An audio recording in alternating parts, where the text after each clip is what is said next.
I was standing in the doorway of what used to be my daughter's flower shop, watching her arrange roses with hands that trembled slightly.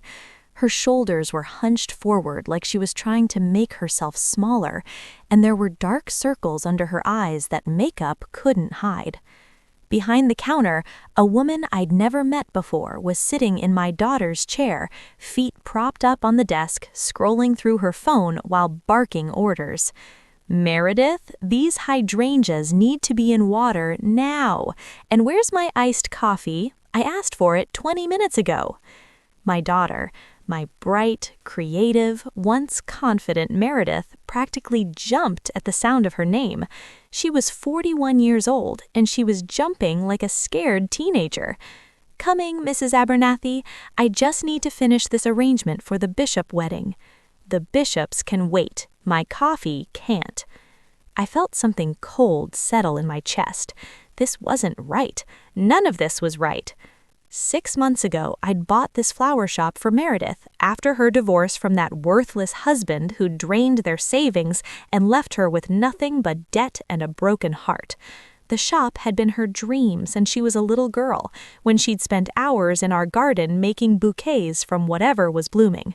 I'd used a chunk of my retirement savings to buy the property outright, put it in her name, and told her to build something beautiful, a fresh start, a place that was entirely hers.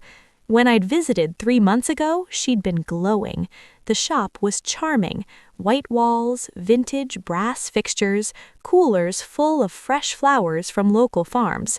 She'd been working on a website, planning workshops, talking about hiring a part-time assistant. She'd met someone new, too, a man named Garrett who worked in construction. She'd seemed happy when she talked about him. Careful, but happy. "He's been so supportive, Mom," she'd said. "He helped me install the new shelving. He's really handy." I'd been cautiously optimistic. After everything she'd been through, she deserved someone kind. But something had happened in the 3 months since then. I'd been in Florida helping my sister recover from surgery, calling Meredith weekly. She'd sounded tired on the phone, but she'd insisted everything was fine. "Just busy, Mom, wedding season, you know." I decided to surprise her by coming home a week early.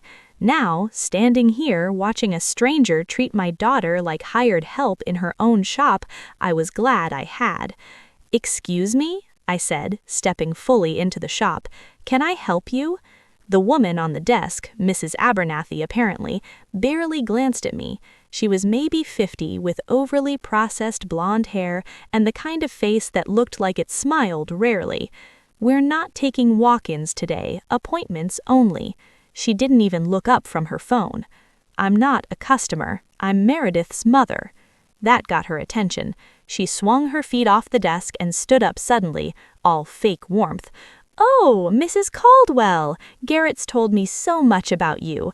I'm Darlene Abernathy, Garrett's mother." I looked past her to where Meredith had frozen at the work table, a rose stem in her hand. Her face had gone pale. "Mom," she said quietly, "I wasn't expecting you until next week." I finished early. I walked over and kissed her cheek. Her skin was cold. "Sweetheart, what's going on here?" "Oh, we're just helping out," Darlene jumped in before Meredith could answer. "Garrett and I thought, family should support family. Meredith's been working herself to the bone, so we moved in to help for the summer." "Moved in?" I looked around the shop more carefully. There was a man, Garrett, I assumed, in the back room, visible through the open door. He was on the phone, laughing loudly about something. A younger woman, maybe mid-20s, was sitting in the window seat eating takeout, getting sauce on the vintage cushions Meredith had spent weeks hunting down. "That's Garrett's sister Jordana," Meredith said quietly, following my gaze, "and his uncle Walt is upstairs in the apartment." The apartment? The small studio above the shop where Meredith lived. "Where are you sleeping?" I asked her directly. Darlene answered again. "Oh, Walt has the bedroom. Can't sleep on a couch.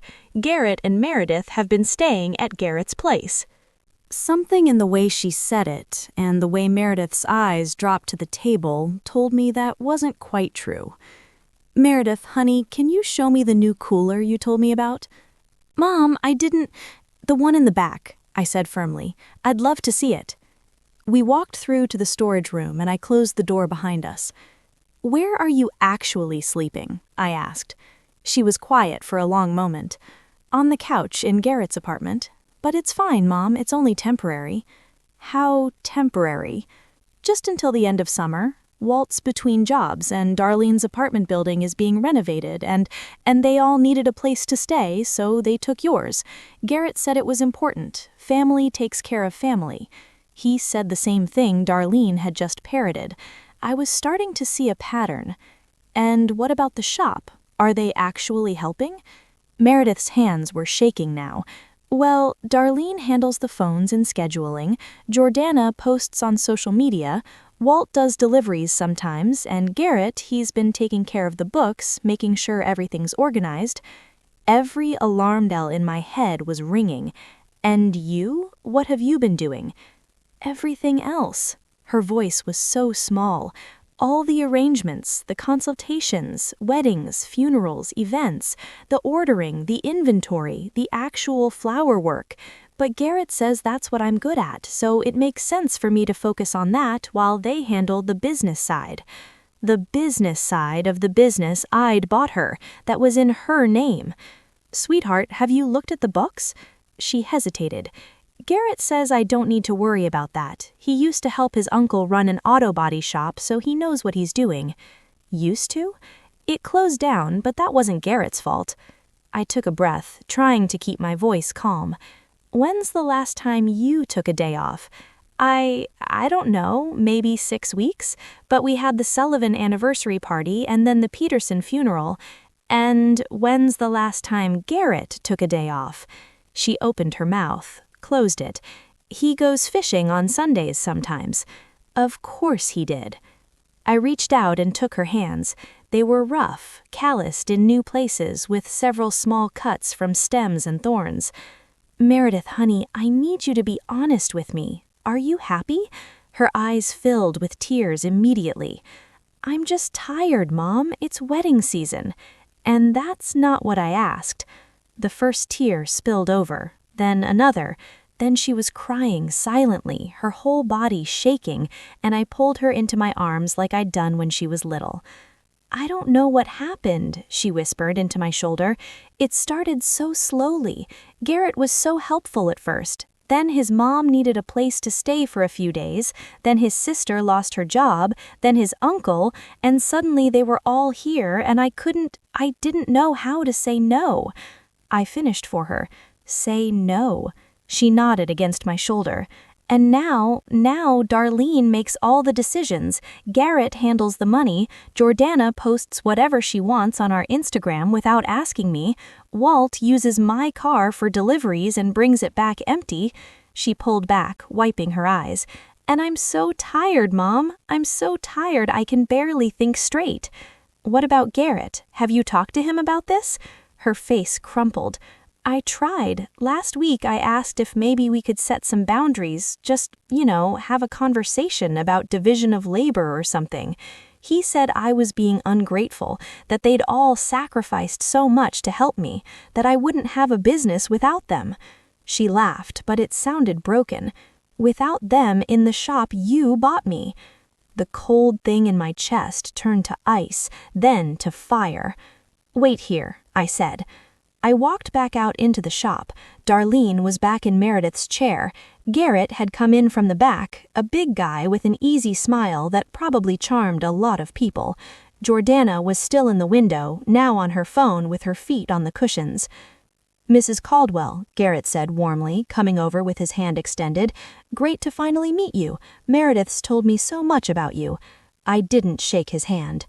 Garrett, we need to talk. You, your mother, your sister, and your uncle. Now.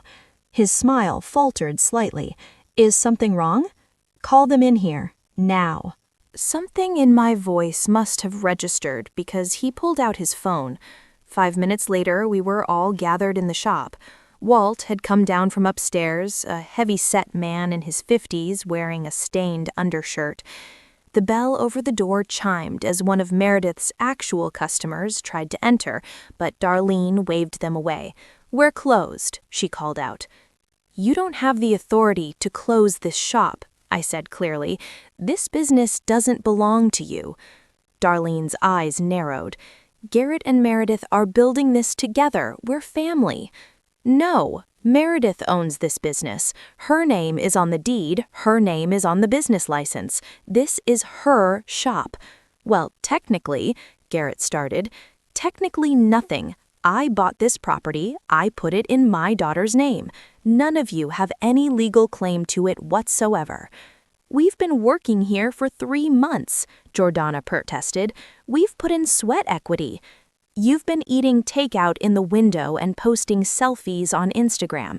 That's not sweat equity, that's squatting. Garrett's charm dropped completely. Mrs. Caldwell, I think you're misunderstanding the situation. Meredith and I are partners. What's hers is mine. Are you married? Well, no, but engaged? Not officially, but we've talked about it. Then what's hers is hers, and you've been helping yourself to what's hers for 3 months. We've been helping, Darlene said, her voice rising. Meredith couldn't run this place without us. You should be thanking us. For what? For answering phones? For taking her bedroom? For working her 16 hours a day while you all sit around? She's being dramatic, Garrett said, but there was an edge to his voice now. Babe, come on, tell her she's got it wrong. All eyes turned to Meredith, who'd followed me out and was standing near the work table. She looked terrified. Tell her, Garrett said again, and this time it wasn't a request. Meredith's voice shook. I've been tired, and I think maybe we need to talk about some changes. Changes? Darlene's voice was shrill now. After everything we've done for you, we left our own lives to come help you. You lost your apartment, Walt lost his job, Jordana never had one. You needed a place to stay and you saw an opportunity. How dare you? I held up my hand. I dare because I spent $40,000 buying this property for my daughter. I dare because she's sleeping on a couch while strangers sleep in her bed. I dare because I can see the receipts. That got Garrett's attention. What receipts? The ones I'm guessing show that since you started handling the books, this shop's profits have mysteriously decreased while the expenses have gone up. I was bluffing, but his face told me I'd hit close to the mark. I'm guessing there are charges for supplies that never arrived, marketing expenses that went straight into personal accounts, maybe even a salary you've been paying yourself. You can't prove, can't I? Because I'm going to call my lawyer right now and we're going to pull every bank statement, every receipt, every transaction.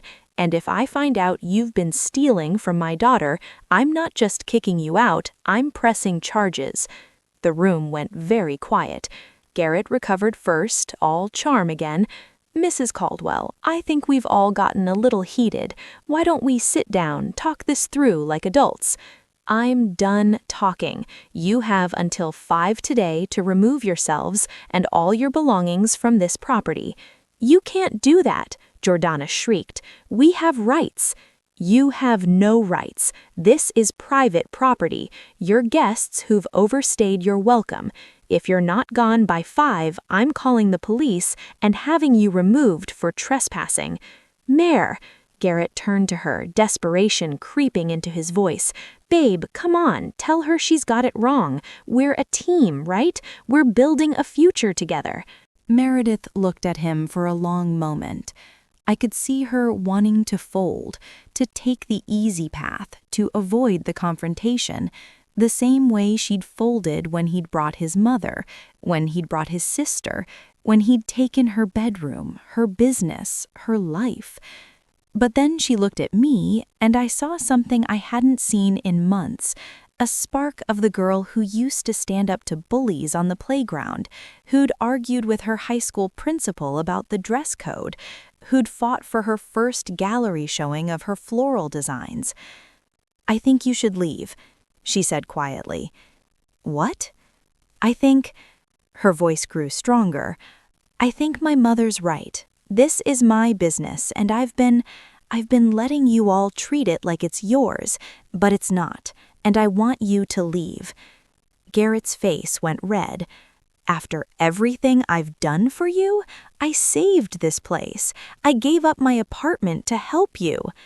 "You moved into my apartment," Meredith said, "and you put your uncle in my bed and your mother in my office and your sister on my vintage cushions. You didn't give up anything. You took everything." "Ungrateful." "Enough," I said.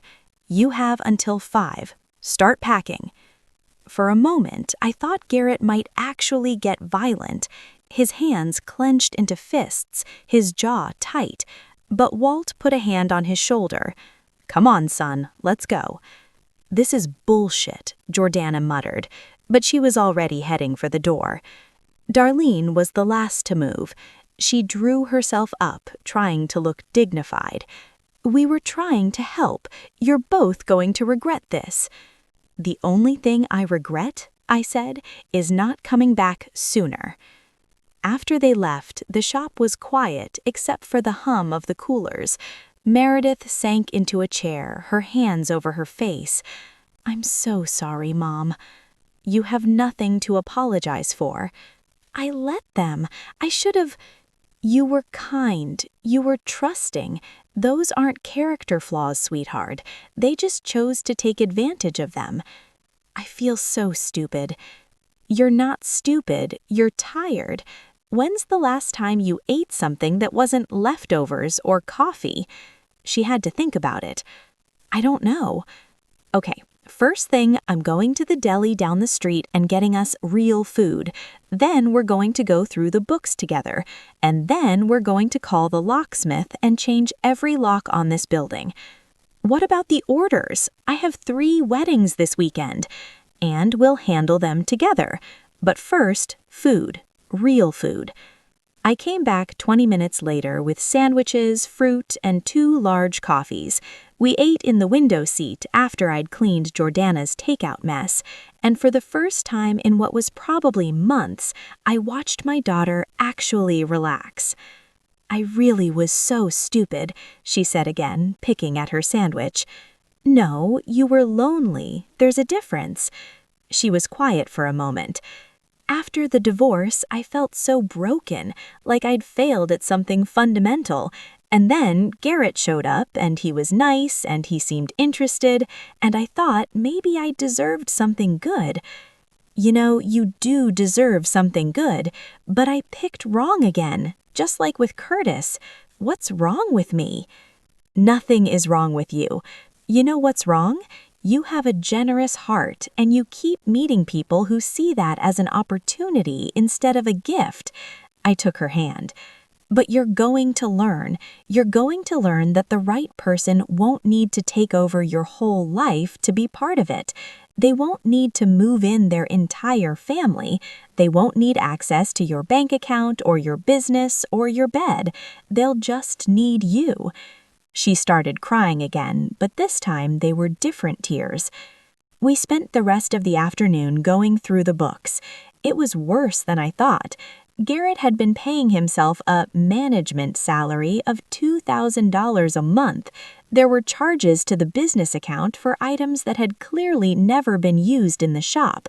Auto parts, sports equipment, expensive dinners at restaurants Meredith never went to. He'd even charged his car payment as a business vehicle expense. All told, he and his family had drained nearly $15,000 from the business in 3 months. "I'm pressing charges."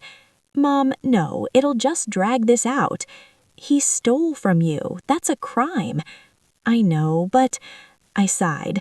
"I just want them gone. I just want to move on." I understood. Part of me wanted to fight to make Garrett pay, but Meredith had been fighting for 3 months just to survive. Maybe what she needed now was peace. "Okay," I said, "but we're documenting everything just in case." At 4:30, Garrett showed up with a U-Haul. The whole family worked in tense silence, loading boxes and furniture. When they were done, Garrett came back into the shop one last time. I need to get my things from upstairs, he said, not looking at either of us. I'll go with you, I said. We walked up to the apartment. It was trashed. Dishes in the sink, trash overflowing, Walt's clothes everywhere. Garrett went to the bedroom and started throwing things into a duffel bag. You know, I really did care about her, he said suddenly. That's not what caring looks like. I was helping. She needed help. She needed a partner, not a parasite. He zipped the bag violently. She'll never make it on her own. She's too soft, too easy. The business will fail without me. If it does, that's her choice to make, not yours.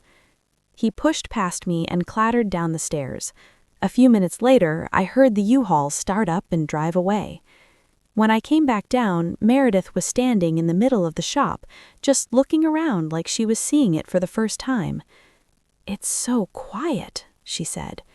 Is that good or bad? I don't know yet.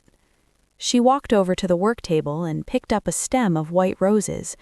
I forgot what it felt like to just make something beautiful without someone commenting on how long it's taking or whether it's cost-effective or if it'll look good on Instagram. Then make something, just for you. She did.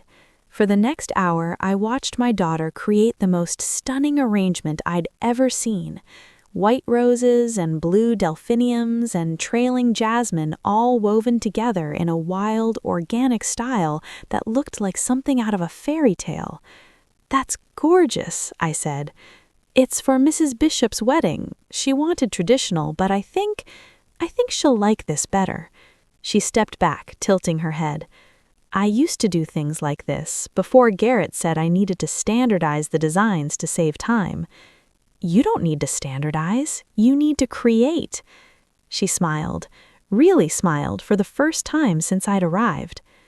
We spent the evening cleaning the apartment, changing the sheets Walt had been using, scrubbing the bathroom, taking out the trash. Then we called the locksmith and changed every lock. Then we ordered pizza and ate it sitting on the floor of the shop surrounded by flowers. What happens now? Meredith asked. What do you want to happen? She thought about it. I want to run my business the way I dreamed it. I want to do workshops. I want to work with local farms. I want to create things that make people feel something. She paused. And I want to figure out why I keep letting people walk all over me. That's a good start. Have you thought about talking to someone, a therapist? She'd been resistant to therapy after the divorce, insisting she could handle it herself, but now she nodded slowly. Yeah, I think I need to. I'll help you find someone, and in the meantime, I'm going to stay for a few weeks, help you get back on your feet. Mom, you don't have to. I want to. Besides, I miss doing flower arrangements. Your father and I used to have the most beautiful garden, remember? We sat there in comfortable silence, eating pizza, surrounded by the smell of roses and possibility. 3 weeks later, Meredith had hired a part-time assistant, a local college student studying horticulture who actually loved flowers. She'd restructured her pricing, started an email newsletter, and booked her first workshop on seasonal arrangements.